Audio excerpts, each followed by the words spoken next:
Hello there, my very good friends. On today's wrestling news, AEW is in the money. New Japan is doing big business, sort of. Big names are backstage in AEW. And more details on AEW Maximum Carnage. I'm Adam Wilborn. And I'm Andy Murray. And this is the news. And yeah, this kind of was just an excuse to use Scrooge McDuck in a thumbnail. But hey, look, AEW, they're making money. And that's why they're splashing out on crazy music at the moment. They're getting those Pointer Sisters paid. There you go.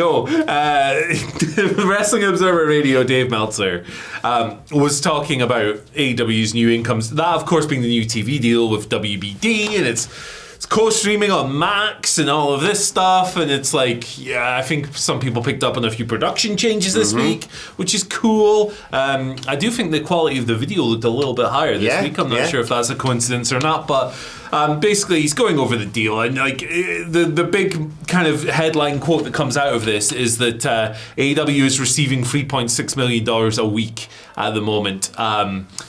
Which is, I mean, a bit of maths.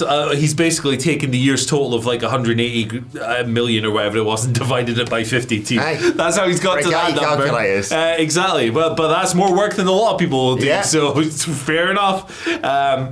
And as a result of this, AEW is expected to be a lot more aspects of spending money in the promotion. That sentence makes no sense, but you know what I'm trying to say. Now that these checks are starting to come in. So they're getting the money and they're putting it back out again. This could explain why Elton John is back for Collision, facing Chris Jericho in the main event, brother. And also why I'm so excited is the Dynamite theme now as well. Apparently as well, according to Fightful, that theme is here to stay. It wasn't a one-off. So you're going to be so excited every Wednesday night. There you go.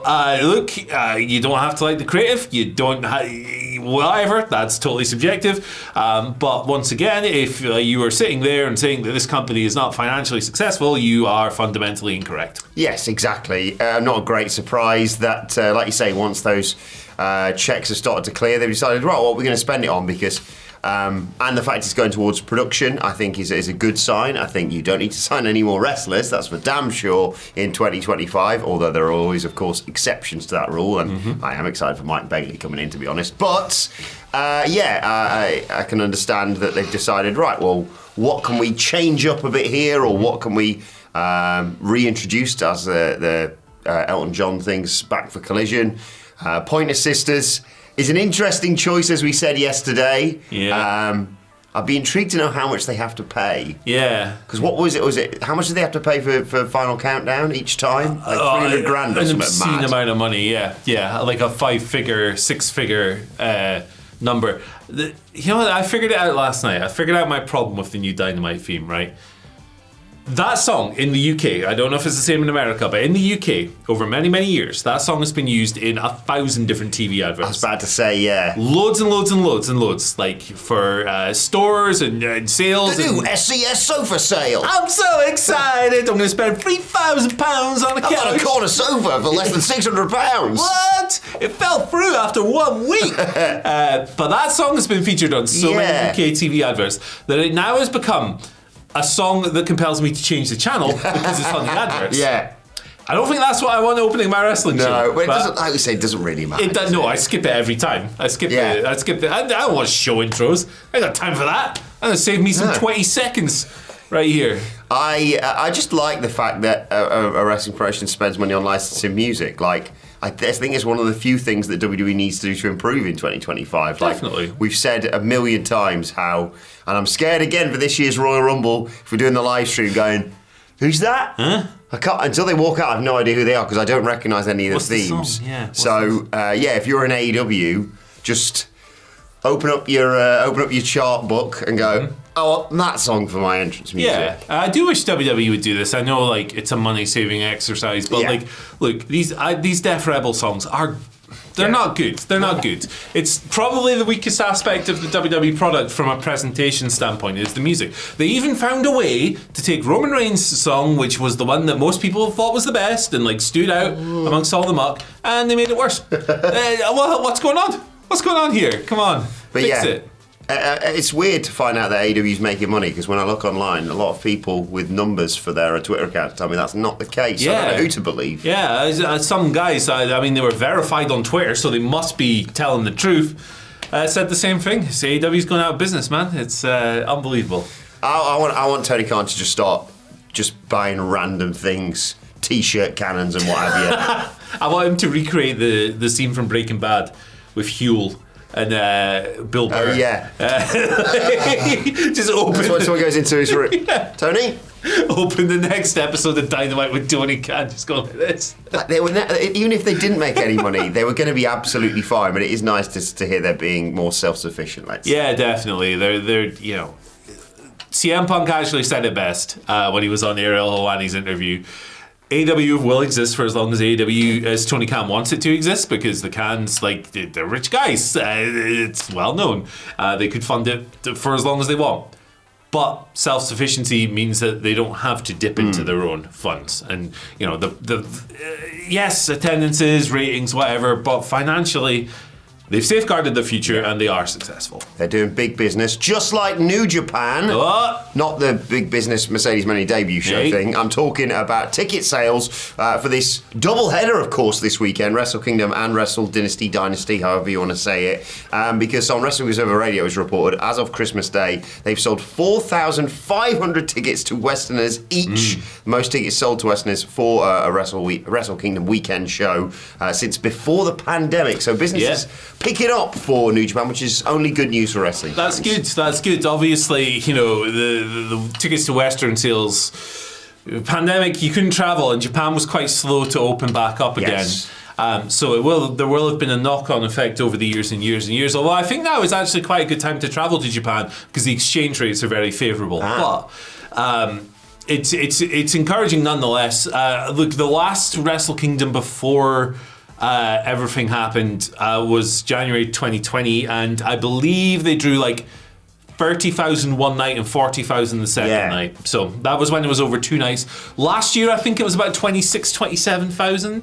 So look, if the Western ticket sales are, if the increase in that is reflected in the increase to native fans, people who already live in Japan and aren't traveling from wherever, it looks like they're going to be up on last year as well. So it's good, it's positive. We haven't seen, I guess WrestleTix doesn't do the whatever magic they do to figure out. They don't do it for Japanese shows, I guess. We haven't seen any numbers yet, for the total, not just Western fans. But it is encouraging, and hopefully there'll be a big crowd in the Tokyo Dome. And just to speculate, one of the big reasons surely for that is the return of Kenny Omega.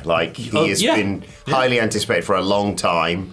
I hope to see him back wrestling. Well, he's going to be back on AEW next week, actually, isn't he? Yes, he is. He is. But yeah, I think he can be credited with that, along with all the New Japan talent, and of course they've got big things on the horizon as well, with this being Tanahashi's last year and stuff like that. They're trying some interesting things, like the IWGP matches, Zack Sabre Jr. versus Shooter, which is interesting. What about if everyone just got their heads together and was nice to each other, and we had a triple threat: Tanahashi versus Jeff Jarrett versus John Cena? Settle it once and for all. Whoever gets pinned can never wrestle again. He must retire immediately. And fun fact, John Cena pins them both after hitting him with the lightning fists. Oh, well, I mean, nobody can that move is so powerful, you hit it on one person, everyone else in the ring also gets KO'd. It's like the heart punch, they had to ban it. Yeah. Ox Baker, rest in peace. Right, some interesting names were backstage in AEW this week. Although, as soon as you hear them, you're like, yeah, they've probably been backstage before. Yeah, or a new tag team. Whoa, what? The tag team hitting the ranks of Samantha Irvin and Beth Phoenix? What's going on? But Beth just picks her up and throws at the opponents, basically. Yeah, they were backstage this week. Why would they be there?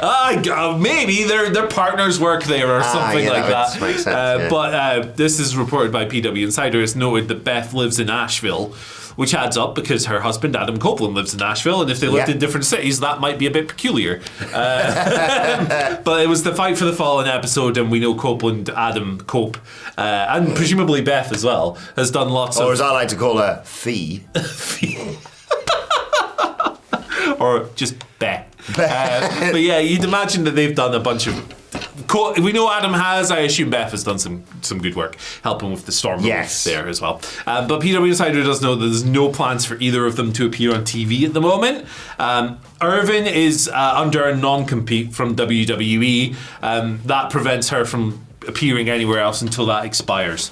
So if that's a 90-day one, yeah, it'll be another month or so. Yeah. I think Samantha's an interesting case. Like her ring announcing will forever be remembered for Cody finishing the story, and like she's so expressive and she developed her own style. She's become distinct to this era in a way that to older fans maybe Howard Finkel or Tony Chimmel, even superstar, all that stuff. So that when she left and she said, I kind of wanted to do more than just ring announcing.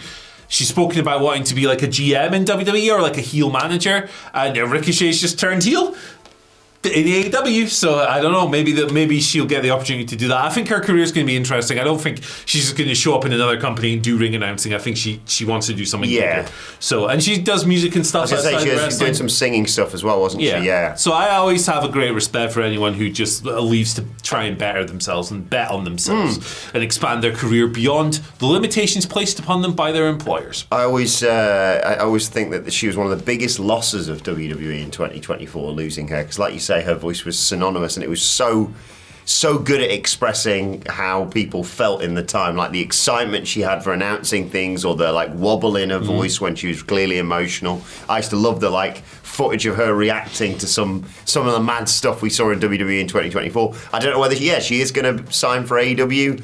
No doubt people will be lovely to her on social media if that happens. Please don't. People turned on her real quickly. Yeah. And, you know, it's the nature of online stuff. Shock horror. Wrestling couple wants to stick together. Yeah, no, what a wild thing that is. But she could, at the end of the day, she could never do wrestling stuff again and stick to, like you say, her singing career and just want to come with her other half to work and say hello to everyone. This is it. It's a whole, like, universe of things to where she's probably thinking, well, maybe if I don't leave, I'm never going to get the opportunity to do these other things. And maybe those other things will work out. Maybe they won't. Who knows? But you don't know unless you try. So I respect her decision. And I think just like when people leave your favourite company, you don't have to turn on them. It's strange. No. Please just leave people alone. Trent Alexander-Arnold is going to Real Madrid. Just get used to it.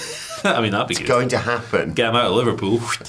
Real Madrid, the only club worthy of being mentioned in the same sentence as the famous and envied Aberdeen, who are in brilliant form at the moment, by the way. Ever played each other, Aberdeen and Real Madrid? Let me tell you, once upon a time.